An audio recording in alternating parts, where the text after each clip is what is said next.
Sanders. You know, my goodness, there's so many out there. It's hard to make a decision in every price range that you can think of. Again, one of the dominant sanders in woodworking is the random orbit. And they come in every shape, size, and configuration that you can think of. Here's a Porter cable one. It's electric.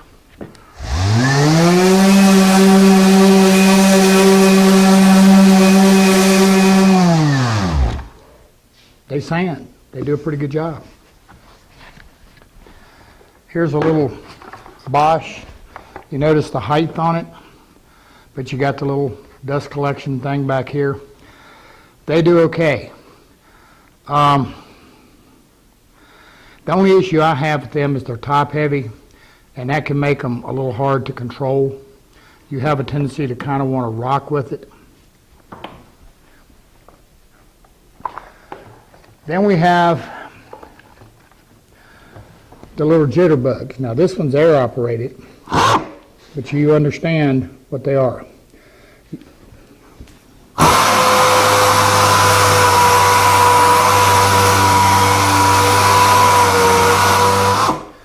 These are good for corners and tight places.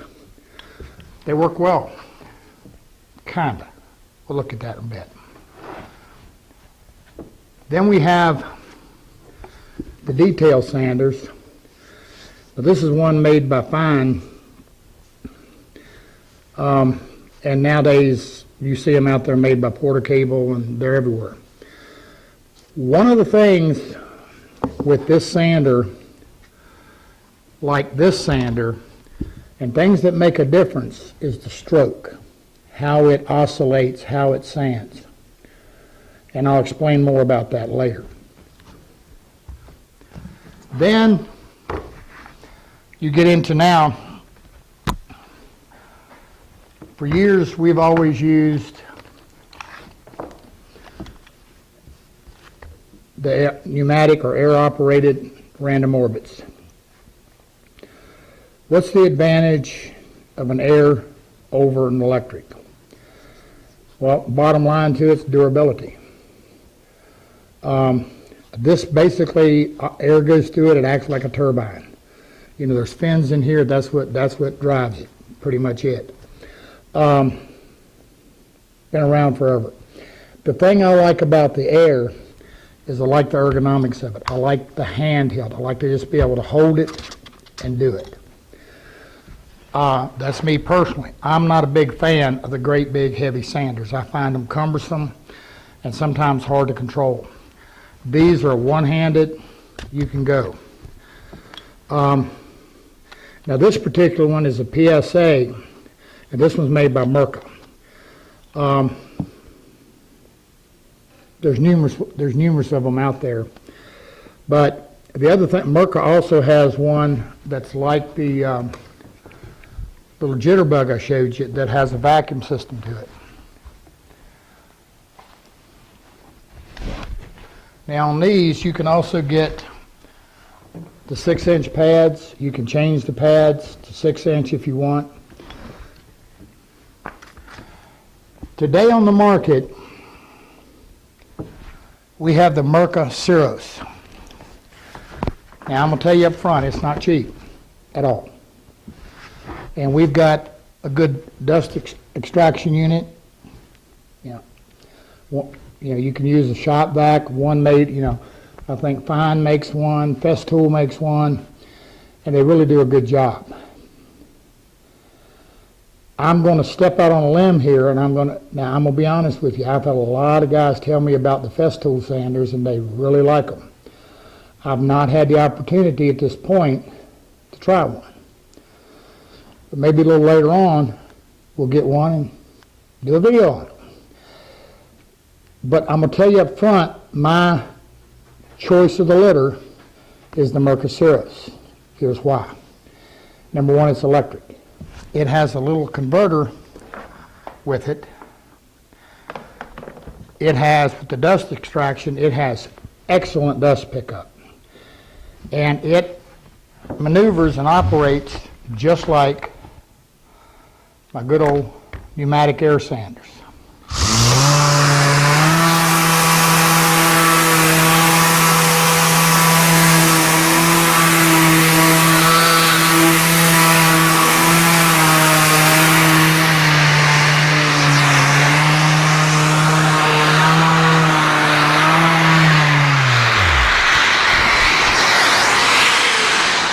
And I'm pretty much virtually dust free.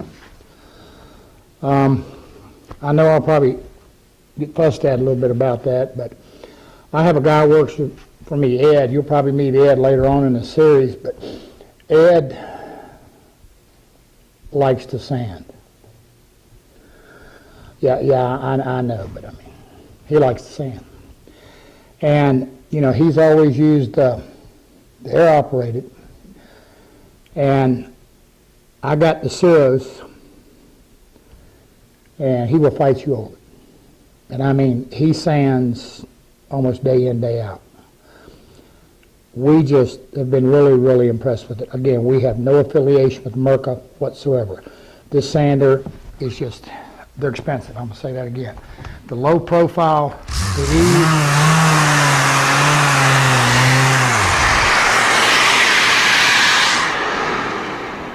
And, you know, for what they're doing, they're relatively quiet, too. They're not silent, but they do a good job. Now, when you get into, as most of you know, my background with finishing and all started in the automotive industry. Cars, doing auto body work and whatever. And, you know, back in the day, we had what was called a DA. It stood for dual action. And that's exactly what a random orbit sander is. They've been in the auto body industry forever. And one of the things that you're going to find in the auto body industry is that there's a lot of sanding going on, so there's a lot of tools and stuff that they have that are just now kind of filtering down into the woodworking world, but they do an excellent job. Now the one I'm about to show you is an inline airboard. But before we talk about an air-operated sander, we need to talk a little bit about air consumption. Because if you got a little 2-horsepower air compressor, it's not going to run them. These things pull a ton of air. And when you're looking to decide if you want to use a pneumatic or air sander, one of the things you got to really look at is you got to look at the tools, see what the specs are on it for the CFM, that's cubic feet per minute. That's how much air it pulls. Then you have to look at the compressor and see if your compressor will handle that. Now probably a minimum, and I'm going to emphasize this, a minimum would be a 3-horse, 60-gallon tank. That would be a minimum. Ideally, a 5-horse, 80-gallon tank. That's a big compressor. But by the same token, that's just what they take. Now the flip side of that is, believe it or not, most of your air sanders nowadays are far more reasonable than your electric, particularly when you get into the Festools and the Sanders and all of these. Now, and they're very durable. Now the other thing with it is, if you have compressed air, is when we get into the finishing, as you will see, you can use compressed air to spray with. So these are decisions that you have to look at and have to make. Here's the airboard.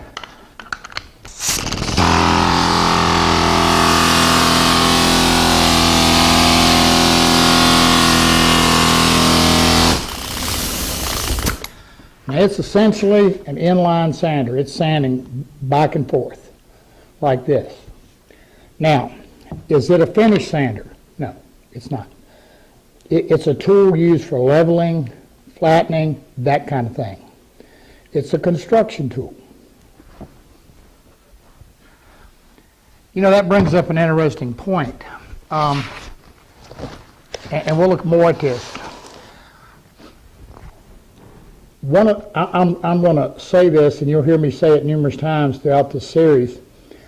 I firmly believe that one of the best tools to come along in woodworking in a long time, outside of the dust collection systems on the random orbit sanders, would have to be the drum sander or wide belt sander.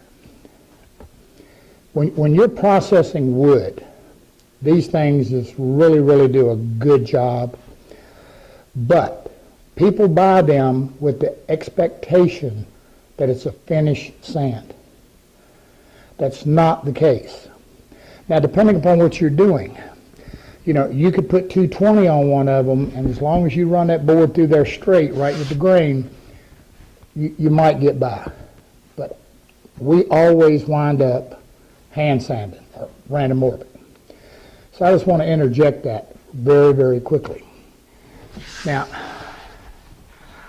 then comes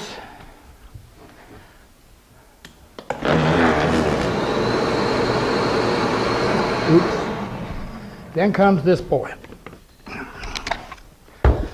the infamous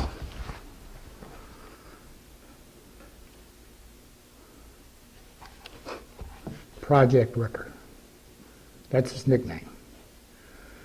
There's probably nothing out here that has ruined more pieces of furniture than this bad boy.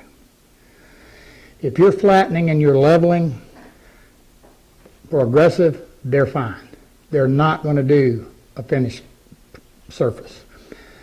I've had guys tell me they can do it with one. I've never been able to do it. I just can't. This belt sander will flat tear up some wood in a hurry. But again, you know, if you're trying to hog a lot of wood and remove a lot of wood, then they're okay. And in a minute, I'm going to show you how to use one. What a beast. Now, one thing I will say, I've seen them out here now where they've got like smaller ones, little handheld ones, you know, again, but I haven't found anything that I couldn't take one of my random orbits with a coarse grit paper and achieve safer. I'll tell you what else too, these things get away from you quick, particularly if you've got a coarse grit paper on here. They are, like I said, they're called a Project Wrecker.